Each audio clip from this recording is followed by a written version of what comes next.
Bonjour, notre marche vers Noël se poursuit en ce temps de l'Avent et avec Saint François de Sales, dont nous fêtons, je rappelle, la venue au ciel, c'était en décembre 1622, il y aura 400 ans. Donc hier, nous voyons que nous étions aimés par Dieu. Peut-être une deuxième intuition peut-elle nous rejoindre aujourd'hui. Chacun est unique et la perfection vient de la diversité. Alors cette invitation à la perfection, ça nous paraît vertigineux. Mais encore une fois, François de Sales nous invite à faire comme les abeilles. Les abeilles des montagnes, elles ne volent pas directement vers les cimes, elles commencent par être des nymphes.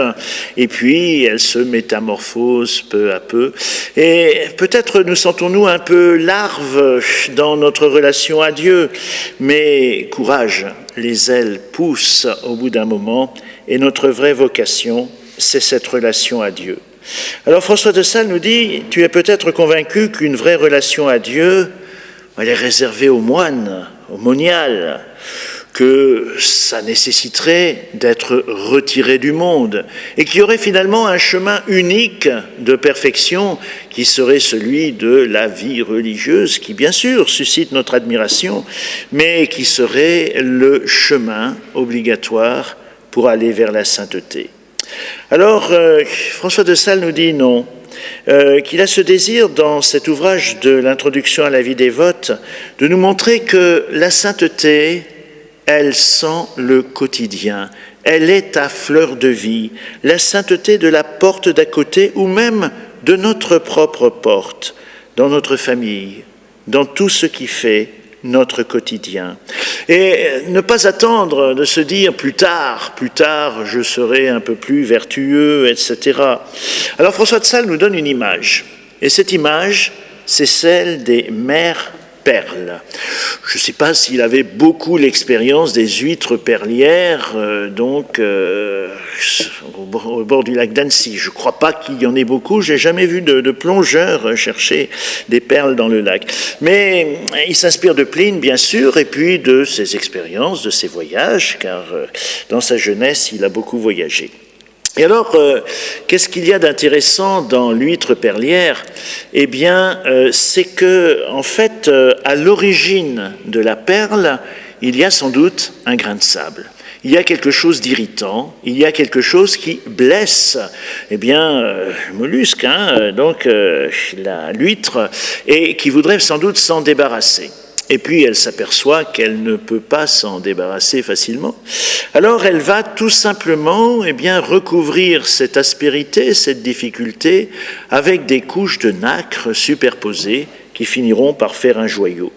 Il n'est pas tout à fait sûr que les perles se créent comme ça en réalité, mais peu importe, gardons l'image. Gardons l'image et voyons que finalement,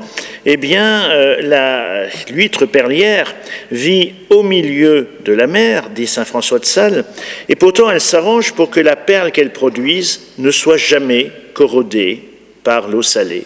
Et si j'en crois l'origine que je viens d'évoquer, finalement, cette perle, elle vient du quotidien. Elle vient peut-être de ce qui nous irrite, de ce qui est lourd quelquefois dans l'étendue des jours que nous avons à vivre. Alors François de Sales nous le dit, ne crois pas que c'est en fuyant les réalités du monde que tu trouveras Dieu. Tu peux très bien garder en toi cette perle précieuse de ta foi, de ta relation à Dieu, de cette conviction que tu es aimé par Dieu au milieu d'un monde qui n'est pourtant pas très facile. Alors François de Sales dit, chacun aura une réponse personnelle à traduire en fonction de son devoir d'État. Et il le redit, la dévotion, comme il dit, c'est-à-dire cet engagement spirituel, cette volonté de répondre avec ce que l'on est, elle s'applique aussi bien aux soldats, qu'aux commerçants, qu'aux politiques, qu'aux parents et à toutes sortes de générations.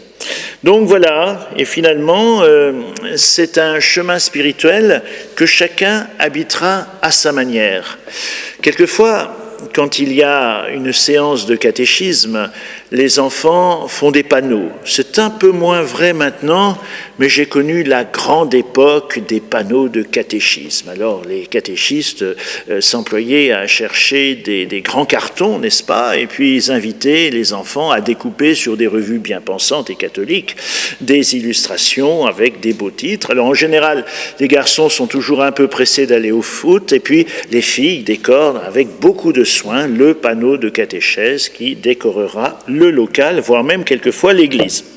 Alors, un des panneaux était, suivre le Christ, un chemin de sainteté. Et les enfants, bien sûr, ont découpé des illustrations. L'abbé Pierre, Mère Teresa, Sœur Emmanuel, toutes sortes de religieux et de religieuses, de saints papes aussi, et c'était des gens merveilleux, qui illustraient mon panneau. Alors, en regardant ça, j'ai retourné le panneau, en pensant que ça continuait de l'autre côté, qu'il y avait ce modèle-là, et puis il n'y avait rien. De l'autre côté, il y avait juste une publicité pour les fromages. Moi, je dis, ça ne doit pas faire partie du panneau de catéchèse.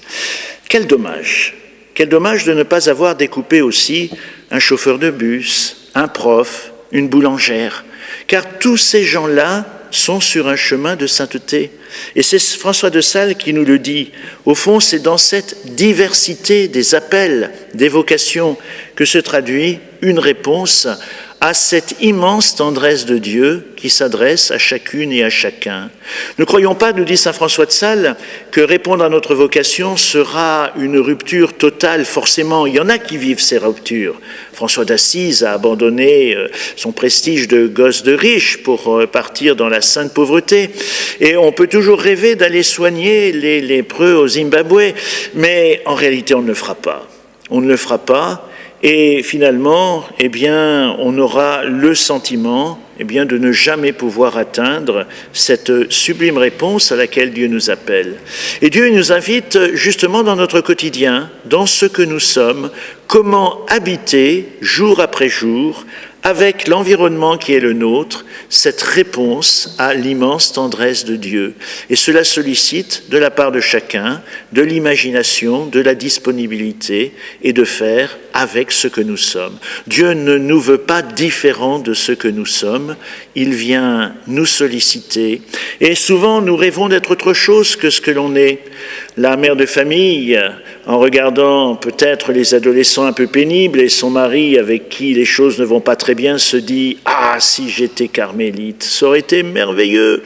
J'aurais donc été dans la prière et la contemplation. » Et la carmélite, qui commence à être un peu agacée par la mère prieure, qui fait claquer ses doigts à chaque fois avant de commencer l'office et qui trouve que la monotonie du couvent devient bien pesante, se dit « Ah, si je m'étais mariée, j'aurais un mari sympathique, j'aurais des enfants beaux et intelligents comme moi. » Chacun a toujours envie d'être autre chose que ce qu'il est. Mais non, dit saint François de Sales, c'est sur notre propre chemin que nous sommes invités à la sainteté. Nous poursuivrons demain ce chemin.